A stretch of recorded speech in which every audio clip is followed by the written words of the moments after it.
کرو، تم دینداری اختیار کرو، دین دیکھ کر تم شادی کرو، تم دونوں جہان میں کامیاب رہو۔ وجہ اس کی یہ ہے۔ اب وجہ کیا ہے؟ تو علماء کرام فرماتے ہیں کہ پہلی تین چیزیں جو ہیں وہ ختم ہو جانے والی چیز، پہلی تین چیزیں ختم ہو جانے والی چیز ہیں، مٹ جانے والی چیز ہے۔ کہا کہ حسن و جمال کی بنیاد پر اگر کوئی نکاح کر لیتا ہے کسی سے، صرف اس بنیاد پر کہ بہت حسین و جمیل ہے، بہت خوبصورت خاتون ہے، تو صاحب وہ گھاٹے میں ہے۔ وہ گھاٹے میں ہے۔ وہ اس لیے گھاٹے میں ہے کہ یہ حسن و جمال ہمیشہ رہنے والی چیز نہیں، خوبصورتی ہمیشہ رہنے والی چیز نہیں ہے، بلکہ خوبصورتی یہ ختم ہو جانے والی چیز۔ جب انسان کی عمر کا سایہ جب ڈھل جاتا ہے، عمر جب ڈھل جاتی ہے تو عمر کے ساتھ ساتھ خوبصورتی بھی ختم ہو جاتی ہے۔ اور یہ ایام کتنے دنوں کے ہیں؟ بلکہ کیمبرج یونیورسٹی کی ایک ریسرچ میں نے پڑھا کہ انسان جوان کب تک رہتا ہے، آدمی جوان کتنی عمر تک رہتا ہے۔ کیمبرج یونیورسٹی کی ریسرچ میں نے پڑھا تو آیا ہے کہ انسان 18 سے لے کر 32 سال تک جوان رہتا ہے۔ 18 سے لے کر 32 سال، یہ مختصر سی مدت ہے۔ یہ کیمبرج یونیورسٹی جو دنیا کی 10 ٹاپ یونیورسٹی میں آتی ہے، اس کا ریسرچر لکھتا ہے کہ 18 سے 32 سال، 32 سال کے بعد دھیرے دھیرے انسان کی عمر گھٹنے لگتی ہے اور خوبصورتی ختم ہونے لگتی ہے۔ آج کیمبرج یونیورسٹی کا کوئی لیکچرر، کوئی ریسرچر یہ کہہ رہا ہے کہ 32 سال کے بعد عمر گھٹنے لگتی ہے۔ پیغمبر اعظم صلی اللہ تعالیٰ علیہ وسلم آج سے 1400 سال پہلے فرما گئے ہیں کہ صاحب حسن و جمال، خوبصورتی ہمیشہ رہنے والی نہیں ہے، خوبصورتی عمر کے ساتھ ساتھ ڈھلنے والی ہے۔ لوگ آج ریسرچ کر رہے ہیں لیکن ہمارے پیغمبر تو 1400 سال پہلے فرما گئے۔ تو کہا کہ کوئی صرف کسی عورت سے، کسی لڑکی سے اس بنیاد پر نکاح کرتا ہے کہ بڑی خوبصورت ہے، بہت حسین و جمیل ہے، تو وہ گھاٹے میں ہے۔ وہ اس لیے کہ حسن و جمال ختم ہو جانے والی چیز ہے۔ کہا دوسری چیز، کوئی اگر کسی خاتون سے، کسی لڑکی سے صرف اس بنیاد پر نکاح کرتا ہے کہ اس کے پاس مال و دولت زیادہ ہے، بہت مال و دولت لے کے آئے گی، خزانہ لے کے آئے گی، روپیہ پیسہ لے کے آئے گی، فرمایا وہ بھی گھاٹے میں ہے، وہ بھی گھاٹے میں ہے۔ اس لیے کہ مال و دولت ایسی شے ہے کہ ہمیشہ ایک کے پاس نہیں رہتی ہے۔ کہا کہ کوئی انسان اگر کسی عورت سے، کسی خاتون سے صرف اس بنیاد پر نکاح کر لیتا ہے کہ اس کا خاندان بڑا نامور خاندان ہے، حسب و نسب اس کا بڑا بلند ہے، اونچا ہے، اس کے خاندان والے کا پورے گاؤں میں، پورے علاقے میں نام چلتا ہے، اس کا خاندانی روب و دبدبہ ہے، اس بنیاد پر اگر کوئی کسی کے حسب و نسب کی بنیاد پر اگر کسی خاتون سے نکاح کر لیتا ہے، وہ بھی گھاٹے میں ہے۔ وجہ اس کی یہ ہے کہ دنیا میں جتنے حسب و نسب ہیں وہ سب مٹ جانے والے ہیں، قیامت تک باقی رہے گا تو محمد رسول اللہ کا حسب و نسب باقی رہے گا۔ تو کہا کہ اگر یہ بھی دیکھ کر، اگر حسب و نسب دیکھ کر، خاندانی روب و دبدبہ دیکھ کر، اگر خاندانی حشم و جلال دیکھ کر بھی اگر کوئی نکاح کرتا ہے، وہ بھی گھاٹے میں ہے۔ تو پیغمبر اعظم صلی اللہ علیہ وسلم ارشاد فرماتے ہیں کہ کسی عورت سے، کسی خاتون سے اگر تم دین دیکھ کر نکاح کرتے ہو، دیندار دیکھ کر نکاح کرتے ہو، تو یاد رکھو تم دونوں جہان میں کامیاب رہو گے۔ اس لیے کہ دین مٹنے والی شے نہیں ہے۔ دین دیکھ کر اگر تم کسی خاتون سے نکاح کرو گے تو تم دنیا میں بھی کامیاب رہو گے اور آخرت میں بھی کامیاب رہو گے۔ اس کی مثال میں آپ کو بتا دوں، اگر کوئی شخص ایسی خاتون سے نکاح کرتا ہے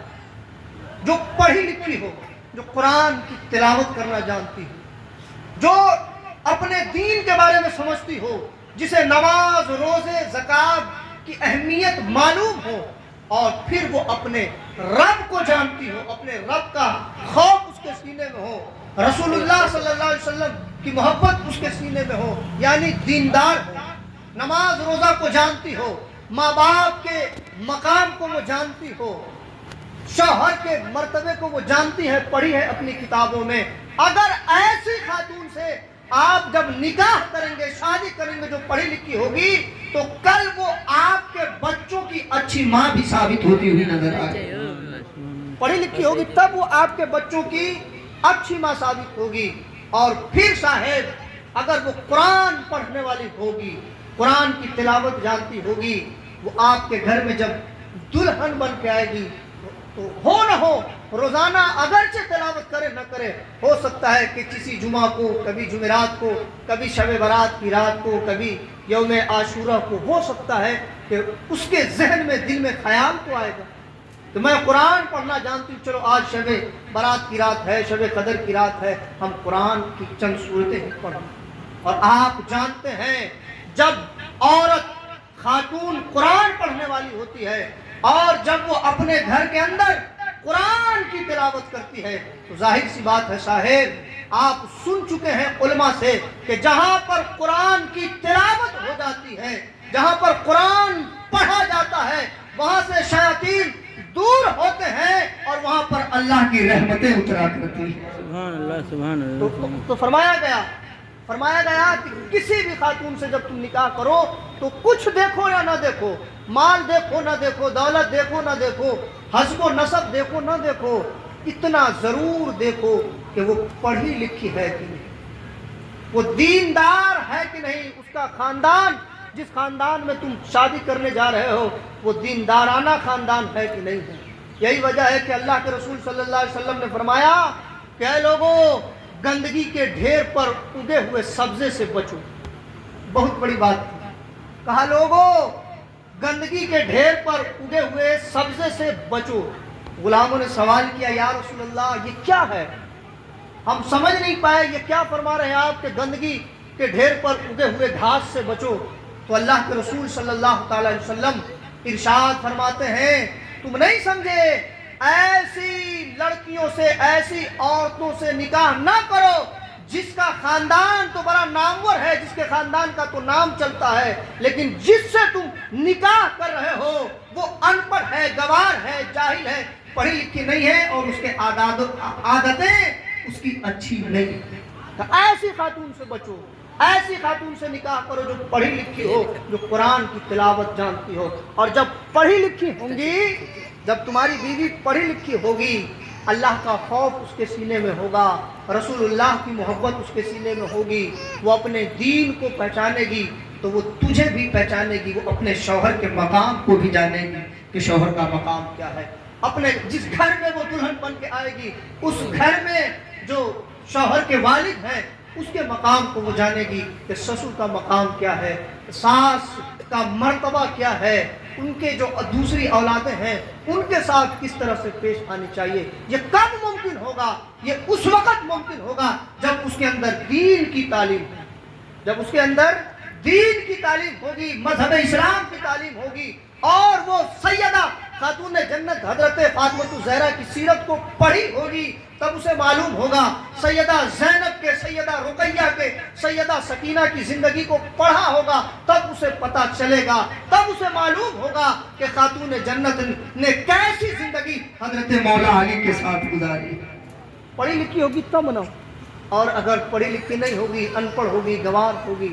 جاہل ہوگی، تو اسے پتہ ہی نہیں ہے کہ بھائی شوہر کا مقام کیا ہے، ساس کا مرتبہ کیا ہے، سسر کا مرتبہ کیا ہے، آس پڑوس کے لوگوں کے ساتھ کس طرح سے حسن سلوک سے پیش آنی چاہیے۔ اور آپ جانتے ہیں،